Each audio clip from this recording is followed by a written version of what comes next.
So I'm joined by our La Liga writer Dermot Corrigan, and we're hoping to be joined by the Athletics Barcelona writer Pol Ballus a little later as well. Right, Dermot, let's get into this. Hansi Flick, what an impact so far at Barcelona. 9 wins from 10 in La Liga, 10 wins in 12 in all competitions. I mean, could things have started any better for Hansi Flick? It has been a tremendous start by Hansi Flick. It's coming into such a difficult situation in the summer. At the end of last season, dragged out a long time under Xavi. It was quite depressing by the end. Barca finished the season feeling very low around the club. There's all the institutional problems in the background, the financial issues, trying to sign players during the summer, trying to sell players during the summer. Hansi Flick's coming into a new country, new language, isn't from the Barca family, not a former Barca player the way that many other Barca coaches have been in the past. There's a lot of injuries as well, but he hit the ground running, straight away from the first weeks of the season. The team has clicked together. He's blended together a lot of young players coming through from La Masia. He's got guys like Lewandowski and Rafinha who, is looking a bit stale towards the end of last season. He's made them much sharper. The team's playing a very aggressive, offensive, energetic style of football, which has enthused the fans as well. And the results keep coming. They had a couple of slips along the way, but that's only normal, really. It's to be expected considering everything is up against. And they're going into what is the biggest week of the season so far by miles with Bayern in the Champions League and the Clásico at the weekend at the Bernabeu. But they're top of La Liga. They're well placed, I guess, if they get a good result against Bayern within the Champions League. So yeah, everything's going really well for Flick so far. Yeah, I mean, coming into the season, I mean, so many people were talking about Kylian Mbappe and that incredible Madrid Mm. forward line, Rodrigo, Vinicius Jr., Jude Bellingham just behind. I mean, mouth-watering. But Barcelona are now 3 points above Real Madrid in La Liga. Are you surprised by how quickly he's got this team working? But also, more importantly, what does it say about him as a tactician in La Liga?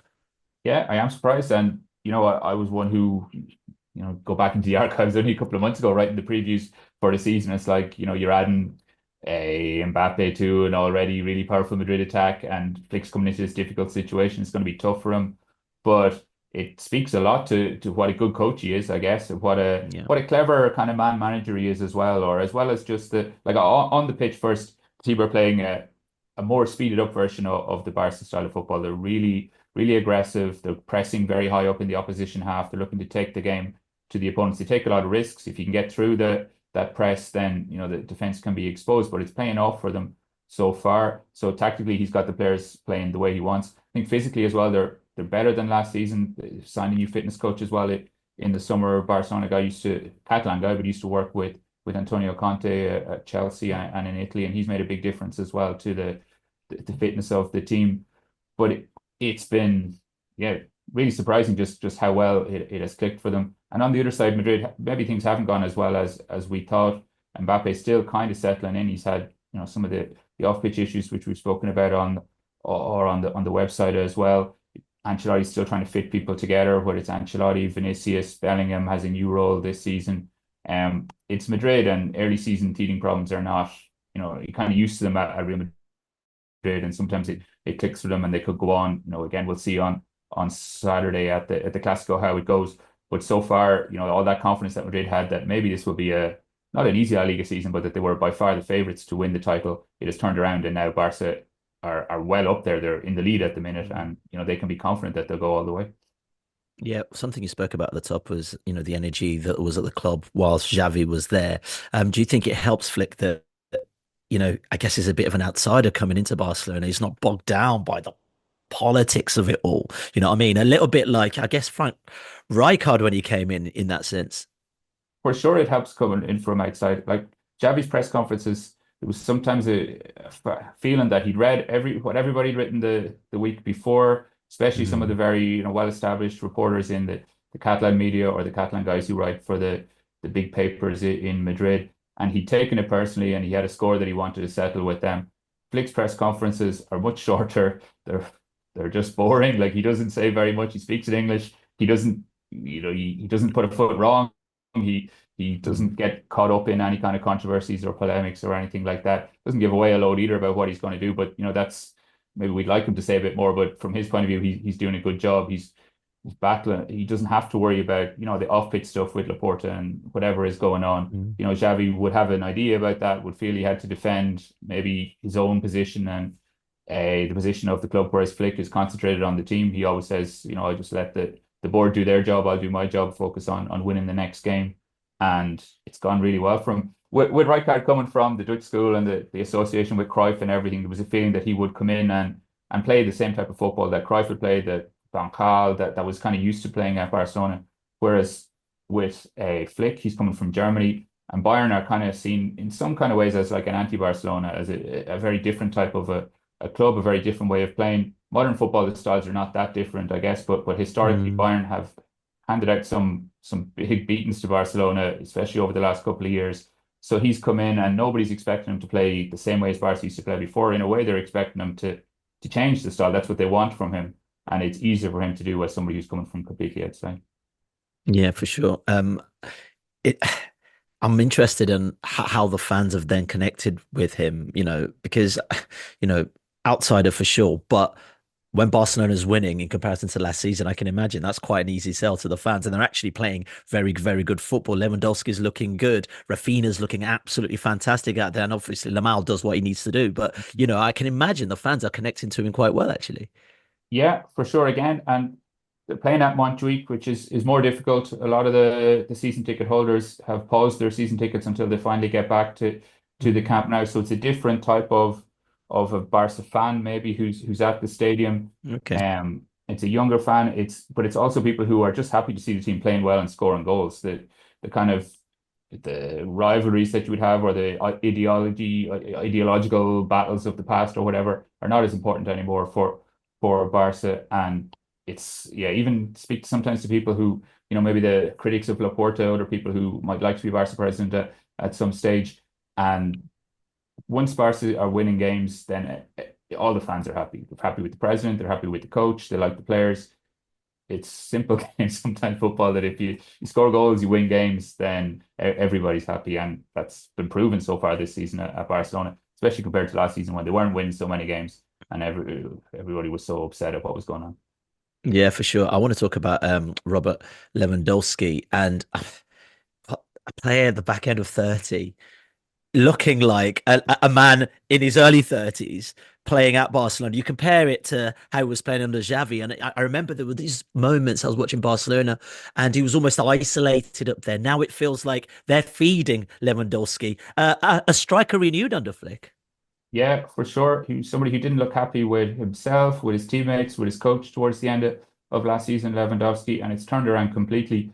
Speaking to some, tactical guys, people who've worked at Barcelona before, coaches, and they've been very impressed with how Flick, as you say there, how he's got Lewandowski coming deeper, linking the play, and that's just freeing up everybody else as well to do what they need to do in the team. And he's got his confidence back. He's scored a lot of goals everywhere he's gone. He's a really experienced guy, Lewandowski, but all strikers, like to be scoring goals. They all like to feel confident, and things are just falling for him at the minute. At the weekend, there was a goal that Rafinha puts in a shot from the edge of the box, and he's just in the right place at the right time to stick out a foot and guide it into the corner. It went into the corner. He wasn't offside. They were the kind of things that last year maybe it was just on the wrong side of the post. The flag was going up, and the momentum is there behind Lewandowski. And there were some people at Barcelona, some important people at Barcelona who wouldn't have been too disappointed if Lewandowski had decided to go last summer, if they could remove his big contract from the wage bill. Maybe if he'd wanted to go to Saudi Arabia or somewhere, it might have been possible to arrange it, but he didn't. He wanted to stay. Flick wanted to have him in the team, and it's working out great for them so far. Yeah, I'm just thinking about Mbappe on the other side, as we spoke about earlier, and obviously Lewandowski. So there'll be natural comparisons between both teams. But I'm just thinking about both teams tactically. I think, you look at the difference in quality all across the pitch for Real Madrid, and then Barcelona slightly less in quality. Madrid can only get away with those individual performances dragging them through, whereas it seems as if Barcelona right now, as a collective, are getting the job done, if that makes sense. Yeah, for sure. And some of the younger players who've come into the team, let's say maybe Marc Casadó's come in to play in midfield, who's 21. He's not a guy who everybody was saying, this is the new Iniesta, or this is the new Xavi, or the new Busquets. But he's Mm. done well for Barcelona. He's come in there. He's been very functional in the team, kept them moving. Has energy and excitement of coming through into the team to be a Barcelona player. And it just means that the team has been able to click together. There's a lot of guys who've come through La Masia who know the concepts. Flick has made little tweaks here and there to that kind of Barca machine, as we're saying, we're bringing Lewandowski deeper to play. But he's kept things simple. I'm not saying it's simple to do because it's difficult at the top level to be a coach and to know what's the right tweaks to make and to be able to communicate it to the players and keep them on board. And all that Flick has done exceptionally well. But they're not huge. He's not come in and said we're going to rip everything up. He's been very clever in using what he has already there, making the best of the materials and not complaining or not saying, it's not my fault. There's too many players injured. What do you expect me to do? He's going, okay, we get this left back from the youth system. He's played alongside some of these players already. We won't ask him to do anything too crazy. And, Martin, again, the left back, not somebody who was seen as the long-term replacement for Jordi Alba, but's done a decent job and team keep winning games. Right, Dermot, we can't speak about Barcelona without touching on their financial position in this moment in time. Along with Adam Crafton, you wrote on Monday about La Liga exploring the possibility of Barcelona and Atletico Madrid playing in the USA this December. We definitely know, and we've talked about it, that, Tebas, the president of La Liga, has intentions of wanting to take football to America. Can you just put a bit more meat on the bone for us at how this has all come around so quickly and sort of, I guess, really, let's face it, the motivation really is about money, isn't it? Yeah, for sure. As you say, it's a long-term ambition of Liga President Javier Tebas to play some La Liga games around the world, starting off with America. They think they have, well, they do have, there's a lot of fans in America, including people who listen to this podcast, I guess, who would love to go and see a game, see their stars live. It's been a lot of opposition to it. The main problems that they had were with the other institutions. In Spain, the fans are not as against it as English fans would be, but the Spanish Federation were dead against it, as they were against everything that Tebas wanted to do while Rubiales was in charge at the Federation. UEFA and FIFA were also against it at the time when it came up first back in 2018 and 2019. Rubiales is gone now, and the current Federation still don't have a president. There's a lot of instability there. So it's an opportunity maybe for La Liga. The relations are better with the people running the Federation now to maybe use this opportunity to get it through. Kind of FIFA have also been talking about the idea of games being played in different places. Real Madrid have been against it as well, but then Real Madrid have the NFL coming to the Bernabeu next year, in calendar year 2025. There's going to be an NFL game at the Bernabeu is more or less confirmed. So things do seem to be moving in the direction of a game being moved away at some stage. There's a lot of people who would like it to happen. There's promoters involved as well. There's money to be made in different places, but it remains to be seen whether it can all be put together within a couple of months. Yeah, from that piece as well, I think something I hadn't sort of factored in as well is that, you've also got the MLS who are trying to build a little brand over there, right? You've got, I know for sure, broadcasters in America would love to take this, but, you've got two conflicting issues here, right? Obviously, I can see the money being made by European teams and the broadcaster, but the MLS have only just signed a landmark deal with Apple TV, for instance, to try and grow their brand. So there must be a bit of conflict in that. Yeah, for sure. Like MLS are trying to establish themselves as one of the top leagues in the world and doing a lot of good work in that. Generally, they don't want to have Barca coming in and stealing fans, if you can put it that way, from the MLS teams, whether it's Miami or whether it's other teams around the United States. So they're going to be against it. The World Cup is coming up in America as well. That's such a big deal for American soccer fans. There's an idea, even when you talk to other people in the game, not just about this particular fixture, but just generally, there's so much focus is on the United States at the minute as a place where there are opportunities for fans, for sponsors, for institutions are all kind of gazing in that direction now as well with the World Cup being on. So it's Tebas, who's a smart guy, has a lot of ideas about where he wants to bring the league, what he wants to do, and they're looking to try and take advantage of the moment in that way. Yeah. Did you feel this might, or do you feel this might have been somewhat of an inevitability, making money elsewhere after sort of, for now anyway, the collapse of the Super League idea, Barcelona, Real Madrid, two teams that are definitely were up for it. Yeah, I think like Premier League also had an idea of, they wanted to move the 39th game and play it across the world. All the clubs, I think, all the biggest clubs in Europe anyway, are looking at trying to monetize their fans around the world. It's a big kind of, Barca say they have, I think it was 500 million fans that Barca claim to have at one stage. There's a lot of people in different countries who watch them. They're trying to get them to become club members, to pay for online content, to, get special memberships of the club where you get kind of access to different things that you don't get if you're not part of it. All of that's part of trying to raise money. And from the Spanish point of view, it's to try to combat the financial power of the Premier League, because a Premier League is still this global behemoth. Teams like, say, Brighton or Crystal Palace, Fulham can outspend teams like Valencia or Sevilla in the transfer market. They're attractive to it's not the first time we've talked about this on the pod, but for players and coaches in La Liga, you make more money in England. So anywhere there's an opportunity, the Super League is maybe a dormant at the minute, but this is another new idea that maybe Barca, who need money so badly that they can look to try and raise some funds. Well, you've also taken a deep look into Barcelona's accounts for last season. I'm just going to be honest, though, I had to read it 3 or 4 times to get my head around it. So for the listeners, we've actually put a link in the description of the episode. Good But stuff. can you try to explain how Barcelona have 12 million euros of profit, but actually have a 91 million euro loss, as you've written? If you could break it down as simply as possible, that'd be amazing. Oh, I'll try anyway. Well, Barca's financial problems go back a long way to previous president Jose Maria Bartomeu, who had built up huge debts at the club. Then COVID hit, then the whole thing fell apart. Bartomeu had to resign, and Laporta came in. Club had over 1 billion euros in liabilities at that stage. Part of Laporta's plan to fix the club's finances was the levers, which we've talked about so many times, which is basically trying to borrow money from the future. Selling a share in TV rights is a big one, in order to get a lot of money up front to be able to fill holes in the accounts, and also to keep signing players like Lewandowski and Rafinha. Some of the money's gone to that as well.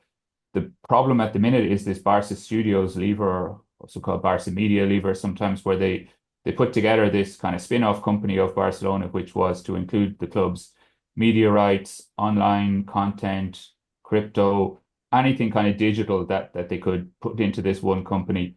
And they had a big idea to try and float this company on the NASDAQ stock exchange in America. They were looking for investors to come in to that company. Hasn't worked out at all. Most of the investors that they got didn't pay all of the money they said they would pay. Some of them have left the project completely. But this Barca Studios company is still included in Barca's accounts as something that they value as an asset for the club. Auditors have looked at it and said, actually, this asset is not worth as much as you're saying it's worth. So you have to write down the value of that asset in your most recent accounts. So that means that last season, Barca, which, you could commendable, they have made a lot of cuts. They pay, 200 million less in wages than they used to pay. Their revenue is maybe 200 million more than it was a couple of years ago, which means that last season was the first season since, before COVID, that Barca lived within their means within the 12-month period. But this problem from the past, or what was supposed to be a solution to fix a previous problem, has now rebounded and become a problem for them at the minute, and that's why they had a loss in their accounts. All this happens, and we've talked about it a lot before. They keep going. The Barca fans accepted the accounts, even with the reservations of some critics of Laporta, reservations of financial experts who've looked at the accounts as well. The Barca socios, the club members, overwhelmingly voted to support the accounts at the weekend at the club assembly. So Laporta has got away with it, has pushed the problem further into the future, I guess you can say. But this won't be the last conversation we have about Barca's levers and Barca's accounts, I guess. Yeah, and you're talking about the future. You'd like to think that, the new camp, as Barca go there, that will obviously give them more revenue, but also counteracting that, I'm thinking surely there's a loan they've got to pay off on that as well, right? Yeah, they borrowed 1.3 billion, and over 1 billion euros anyway, from or Goldman Sachs. Not the money didn't come from Goldman Sachs, but Goldman Sachs helped them arrange the funding for the stadium. That doesn't have to be repaid until I think 2027, or when the stadium is completely full, back to its 100,000 capacity, and all the VIP zones are open, and the sponsors and everything happens at the club. So they still have a couple of years to get that together. But it does have to be repaid. The TV rights money that they borrowed from the future a couple of years ago, they're paying that off already. That's like 40 million euros a year that they have to pay over to their investors in America. So all these short-term plans and decisions, are not, they have repercussions, or they have consequences. Having said that, when the Camp Nou just get finished, it looks tremendous. You know, you're looking at the Bernabeu, which is kind of the example we have here in Madrid. It is tremendous. A lot of fans are going to go to the stadium. They're going to pay a lot of money to see games, and it will boost Barca's revenues a lot. They just have to hope that it's enough for them to finally get rid of the kind of historical problems that they keep dragging along with them. Yeah, you talk about consequences, and I guess one of those consequences is that it also impacts on pitch matters as well, because while he's registered for now, Dani Almo might not be able to play the other side of the winter break. I swear they just got rid of Gundogan so they could pay, so they could register Dani Almo to play. Yeah, that's what they've had to keep doing. They've had all these dramas. Every transfer window, you know, going back 3, 4 seasons has been a drama for Barcelona to try and find a way to register players. A lot of last summer, the way they got around it was to use players who had been injured and who weren't available within La Liga's rules. There's a clause that says if, and in this case it was Christensen, the Danish centre back, that you can use the salary that space that he has in order to register Olmo. But again, it's a short term thing. That money comes out of next year's budget for one thing, so it already puts you kind of at a disadvantage in a following season. And yeah, it was only for 6 months. So Olmo, as things stand, is unregistered with La Liga on the 31st of December. Barca say that between now and then they're going to be able to raise enough money to make it so that La Liga are happy for them to register Olmo. That could be with finding more new investors for this continuing Barca Studios Barca Media project that they have. They've also been trying to renegotiate their a kit deal with Nike. The hope at Barcelona is that they'll get a big signing bonus for that. It'll be extra money to put into their accounts that will convince the Liga to raise their salary limit enough so that Olmo can be registered for the next 6 months. Something will probably come along. Like Barca have also always so far managed to make it so that their best players are able to register. Whether that means that maybe somebody has to leave in January is a possibility. Whether it happens that somebody else gets injured, nobody wants players to get injured. But if a teammate were to get injured, that might allow them to register Olmo. But again, it's kicking the can down the road. It's short-term solutions which you know, can have long-term consequences for Barcelona. I guess something they can control short term is the academy graduates from La Masia, right? You know, I mean, it's an abundance of players that are coming out of there, quality players as well. I mean, just how important are those players for Barcelona in this moment of turmoil? We've seen them field a lot of them so far. Yeah, they've been fantastic this season. And even though, you know, Hansi Flick comes in, he's not somebody who's come from the Barcelona tradition. He's not a La Masia graduate like Xavi was before him, but he's continued on what Xavi did about placing faith in the young players.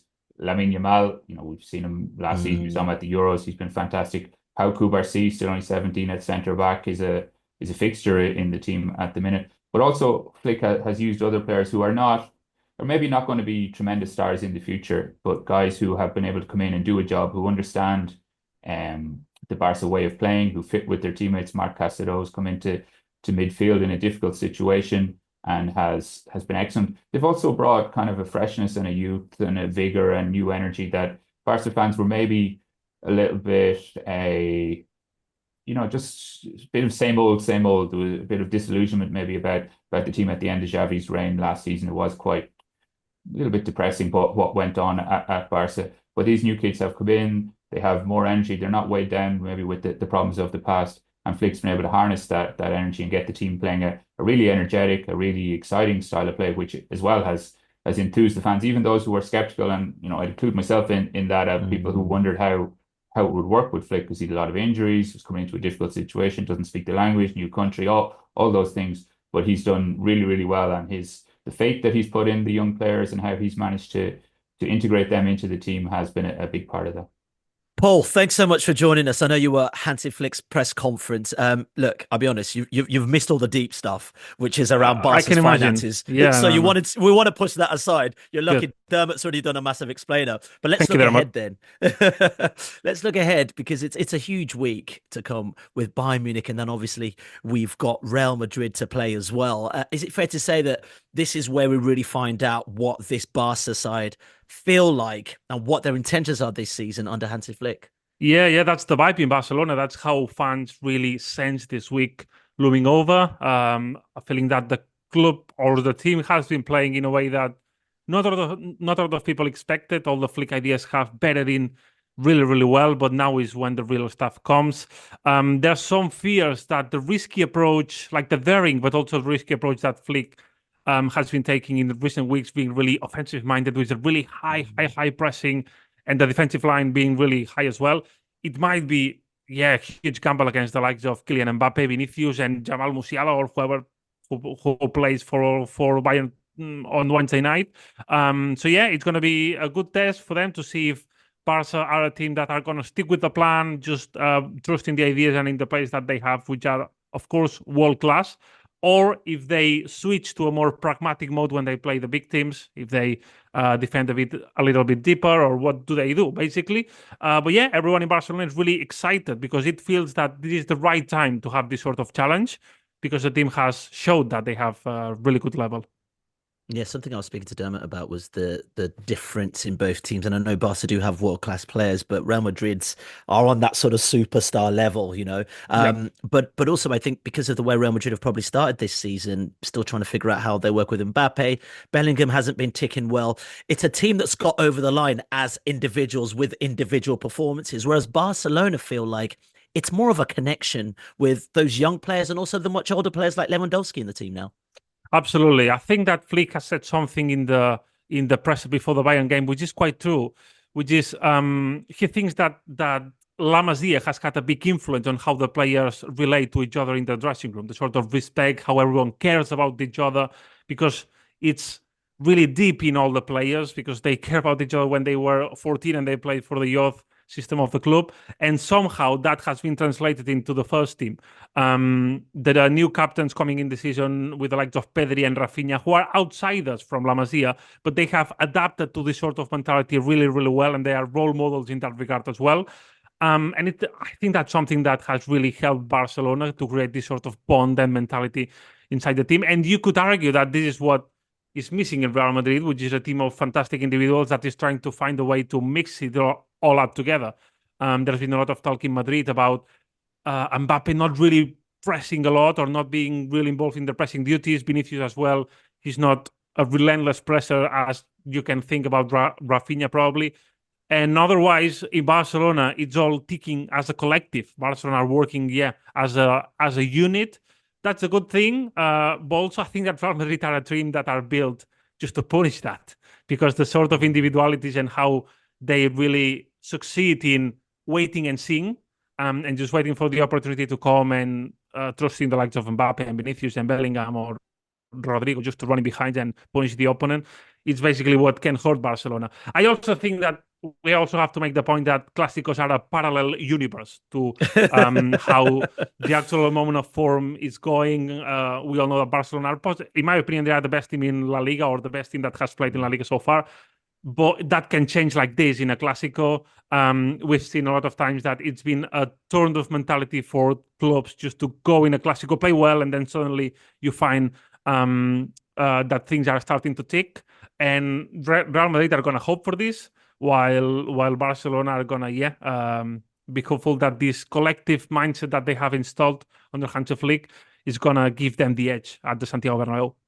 Yeah, Dermot, there was a beautiful moment in the Sevilla game, Barca's last game, where Pedri gave the captain's armband to Gavi, who's been away for a long injury. So it's going to take time for Gavi to get back in shape and match fit. But yeah, you look at Bayern Munich and Real Madrid back to back. For any team, this is a massive, massive test. Yeah, as Paul's been saying, a lot of people have been really impressed with what Flick has done so far, but it's going to be different when Bayern Munich come. It's hard to overestimate how big Bayern Munich loom in Barca's imaginations at the minute as well. That 8-2 from 4 years ago is still there. Even since then, they've played 4 times. Bayern have won all of those games.